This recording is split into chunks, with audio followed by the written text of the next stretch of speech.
Students, अभी मैं एक कंप्लीट सेट लेकर आया हूं आप लोगों के लिए बिजनेस इकोनॉमिक्स एंड एनवायरनमेंट का, जो 2021 में पूछा गया क्वेश्चन था। प्रीवियस ईयर क्वेश्चंस इस एग्जामिनेशन में काफ़ी हेल्पफुल होता है, इसलिए हम 2021 का अभी अपलोड कर रहे हैं और कोशिश करेंगे और भी प्रीवियस ईयर क्वेश्चंस को करवाने का। ठीक है, तो एक्सप्लेनेशन के साथ हम इस सभी क्वेश्चन को देखेंगे। पहला क्वेश्चन है, अर्थशास्त्र का जन्मदाता कौन है? तो हम सभी लोग जानते हैं जो एडम स्मिथ, इसमें लिख दिया आदम स्मिथ, लेकिन आदम स्मिथ नहीं होगा, एडम स्मिथ होता है, जिन्हें हम अर्थशास्त्र का जनक यानी कि फादर ऑफ इकोनॉमिक्स के रूप में जानते हैं। अगला है, किन्हीं के अनुसार अर्थशास्त्र वास्तविक विज्ञान है। किसने कहा कि जो अर्थशास्त्र जो है ना वह वास्तविक विज्ञान है? यह कथन है रॉबिन्स का। रॉबिन्स ने कहा है अर्थशास्त्र जो है वास्तविक विज्ञान है। ठीक है, आगे है, अर्थशास्त्र के एक आदर्शवादी विज्ञान किसने कहा? किसने कहा जो अर्थशास्त्र जो है एक आदर्शवादी विज्ञान है? तो मार्शल। देखिए, आदर्शवादी विज्ञान मार्शल ने कहा, वास्तविक विज्ञान रॉबिन्स ने कहा, अर्थशास्त्र के जन्मदाता एडम स्मिथ। ठीक है, चलिए आगे बढ़ रहे हैं। चौथा है, किस प्रकार की अर्थव्यवस्था में घरेलू आय राष्ट्रीय आय के समान होती है? कौन सी अर्थव्यवस्था में जो घरेलू आय होता है, डोमेस्टिक इनकम होता है, वो नेशनल इनकम के इक्वल होता है? तो बंद अर्थव्यवस्था का विशेषता है। चलिए आगे है, व्यवसायिक अर्थशास्त्र को कहा जाता है। तो हम आपको पढ़ा चुके हैं 4-5 वीडियो के थ्रू, जो इस वीडियो के डिस्क्रिप्शन में मिल जाएगा, नहीं देखें तो देख सकते हैं। तो व्यवसायिक अर्थशास्त्र को जो कहा जाता है वह कहा जाता है व्यवसाय प्रबंध का अर्थशास्त्र। व्यवसायिक अर्थशास्त्र को हम दूसरा नाम व्यवसाय प्रबंध का अर्थशास्त्र भी कहते हैं। अगला है, उत्पादन के अन्य कारकों के संयोजन का कार्य किसके द्वारा किया जाता है? उत्पादन के अन्य कारकों के संयोजन का जो काम होता है वो सब के सब उद्यमिता के द्वारा किया जाता है। ठीक है ना, एंटरप्रेन्योरशिप। आगे है, सही प्रतियोगिता की विशेषता है। देखिए, सही प्रतियोगिता की विशेषता में आता है बड़ी संख्या में क्रेता और विक्रेता। यह क्वेश्चन भी आपको पढ़ा दिए, सजातीय उत्पाद और निःशुल्क प्रवेशों और फर्मों से बाहर निकलना। आगे है, परिवर्तनीय लागत और निश्चित लागत के बीच अंतर केवल में प्रासंगिक है तो अल्प अवधि में। चलिए आगे है, लोच माप के लिए कौन सी विधि है? लोच की माप के लिए कौन सी विधि है? लोच की माप के लिए जो सबसे उपयुक्त विधि है वो है अनुपातिक या प्रतिशत विधि। अगला है, अच्छी मांग पूर्वानुमान के लिए मानदंड में शामिल है। तो अच्छी मांग पूर्वानुमान के मापदंड में दिखावट, सादगी और आर्थिक सभी को शामिल किया जाता है। आगे है, जब मांग के परिवर्तन मूल्य में परिवर्तन के बराबर होते हैं, जब मांग के परिवर्तन मूल्य में परिवर्तन के बराबर होता है, मांग के परिवर्तन मूल्य में परिवर्तन के बराबर होता है, तो इसको कौन सा लोचदार कहा जाता है? तो एकात्मक लोचदार। मांग के परिवर्तन और मूल्य में परिवर्तन दोनों बराबर होता है।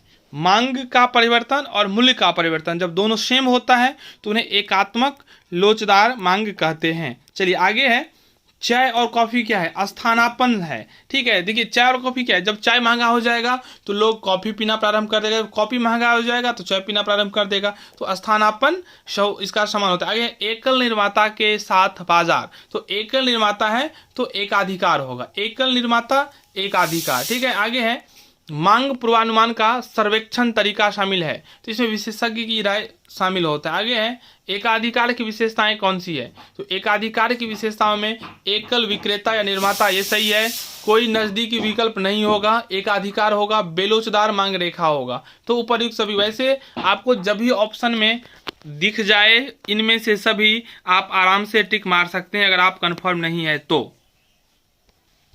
16वां है, कम रिटर्न का कानून अधिक लागू होता है। कम रिटर्न का कानून लागू होता है किस पर? तो कृषि पर। चलिए आगे, व्यापार चक्र अवधारणा में लंबी लहर की अवधि है। लंबी लहर की अवधि है 50 वर्ष।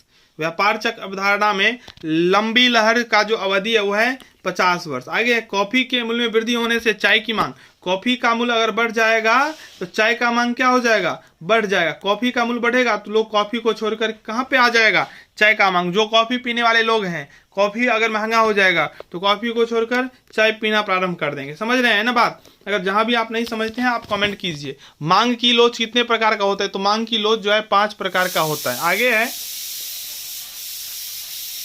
मांग की लोच को प्रभावित करने वाला घटक कौन है? तो मांग की लोच को प्रभावित करने वाला घटक में वस्तु की प्रकृति भी होता है, कीमत स्तर भी होता है, आय स्तर भी होता है। तो उपरोक्त सभी आप टिक कीजिएगा। आगे विलासिता वस्तुओं की मांग क्या होती है? तो विलासिता वस्तुओं की मांग जो होता है वो अत्यधिक लोचदार होता है। विलासिता वस्तुओं का जो मांग होता है वो अत्यधिक लोचदार होता है। ठीक है, देखिए जब ये विलासिता वस्तु महंगा हो जाएगा तो आदमी उसको क्या करेगा? कम कर सकता है। ठीक है, चलिए आगे है। एकाधिकार द्वारा नियंत्रित किया जा सकता है। तो एकाधिकार द्वारा सामाजिक बहिष्कार को नियंत्रित किया जा सकता है, एंटी मोनोपोली को नियंत्रित किया जा सकता है, सार्वजनिक स्वामित्व को भी किया जा सकता है। आगे है उत्पादन में उपयोग किए जाने वाले कारक हैं। तो उत्पादन में उपयोग किए जाने वाले कारक है भूमि एवं श्रम और पूंजी और उद्यमिता। तो ऑप्शन सी इसका राइट होगा। आगे अर्थशास्त्र का जनक एडम स्मिथ आप पहले भी पढ़ चुके हैं। पूंजीवाद से क्या तात्पर्य है? तो पूंजीवाद का अर्थ होता है पूंजीगत वस्तुओं का निजी स्वामित्व। पूंजीवाद का अर्थ होता है पूंजीगत वस्तुओं का निजी स्वामित्व। चलिए अगला क्वेश्चन है, उपयोगिता द्वारा मापा जाता है। तो उपयोगिता द्वारा मूल्य को मापा जाता है। मूल्य किसके द्वारा मापा जाता है? उपयोगिता के द्वारा। उपयोगिता के द्वारा किसको मापा जाता है? तो मूल्य को। ठीक है, अगर आप लोगों को अच्छा लग रहा है तो आप जरूर चैनल को सब्सक्राइब कर लीजिएगा। ठीक है, आगे है किसने उपभोक्ता अधिशेष की अवधारणा दी है? तो उपभोक्ता अधिशेष की अवधारणा मार्शल के द्वारा दिया गया है। उपभोक्ता अधिशेष की अवधारणा मार्शल के द्वारा दिया गया। आगे है economy theory and operation analysis. Economy theory and operation analysis का जो लेखक है वो है बामोल। आगे व्यावसायिक अर्थशास्त्री के कर्तव्यों में आते हैं। तो व्यावसायिक अर्थशास्त्री के कर्तव्य में उद्देश्यों का निर्धारण और वातावरण का निर्माण दोनों शामिल होता है। ठीक है, चलिए आगे है मूल बिंदु से खींची गई कोई भी रेखा क्या बताती है? तो अनुपात को। सभी क्वेश्चन हम डिस्क्राइब कर चुके हैं। देखिए यही पूछा भी गया था। अगला है बाजार की निम्नलिखित में से कौन सी विशेषताएं हैं? तो बाजार का जो विशेषता है उसमें एक क्षेत्र, क्रेता और विक्रेताओं की उपस्थिति और वस्तुओं का एक मूल्य। उपयुक्त सभी हो जाएगा इसका आंसर। अगला है पूर्ण प्रतियोगिता बाजार में वस्तु की मांग होती है। तो पूर्ण प्रतियोगिता बाजार में वस्तु का मांग जो होता है वो पूर्णतः लोचदार होता है। चलिए आगे है पूर्ण प्रतियोगिता फर्म दीर्घकाल में प्राप्त करती है। पूर्ण प्रतियोगिता फर्म दीर्घकाल में सामान्य लाभ प्राप्त करती है। आगे है एकाधिकार में मांग की आरिलोच होती है। एकाधिकार में मांग की आरिलोच शून्य होती है। एकाधिकार में मांग की आरिलोच क्या होती है? शून्य होती है। आगे है संतुलन कीमत के निर्धारक घटक निम्नलिखित में से कौन है? तो वस्तु की मांग। संतुलन कीमत के निर्धारक घटक में वस्तु का मांग और वस्तु की पूर्ति दोनों शामिल होते हैं। आगे है किस बाजार में वस्तु विभेद पाया जाता है? तो एकाधिकार प्रतियोगिता में वस्तु विभेद पाया जाता है। आगे एकाधिकृत प्रतियोगिता की धारणा को दिया। तो चेम्बरलिन। एकाधिकार प्रतियोगिता की धारणा को जो दिया था वो दिया था चेम्बरलिन ने। आगे है मॉडर्न थ्योरी ऑफ वेस्ट निर्धारित किया गया किसके अनुसार? तो श्रम की मांग एवं पूर्ति के द्वारा। चलिए अगला क्वेश्चन है उद्योग का श्रम मांग वक्र दीर्घकाल में होता है तो लोचदार। अगला क्वेश्चन है मजदूरी कोष सिद्धांत का प्रतिपादन किसने किया? मजदूरी कोष सिद्धांत का प्रतिपादन जे.एस. मिल ने किया। मजदूरी कोष सिद्धांत का प्रतिपादन जे.एस. मिल ने किया। अभाव लगान का विचार प्रस्तुत किया। तो अभाव लगान का विचार मार्शल ने प्रस्तुत किया। आगे है रिकार्डो के विचार में तो कीमत और लगान में कोई संबंध नहीं है। अगला है ब्याज दर पूर्णतः एक मौद्रिक घटना है। यह कथन किनका है? तो किन्स का। प्रोफेसर किन्स ने कहा ब्याज दर पूर्णतः एक मौद्रिक घटना है। आगे है ब्याज के आधुनिक सिद्धांत की व्याख्या की जाती है तो एल.एम. कर्व द्वारा और आई.एस. वक्र द्वारा। ठीक है, आगे है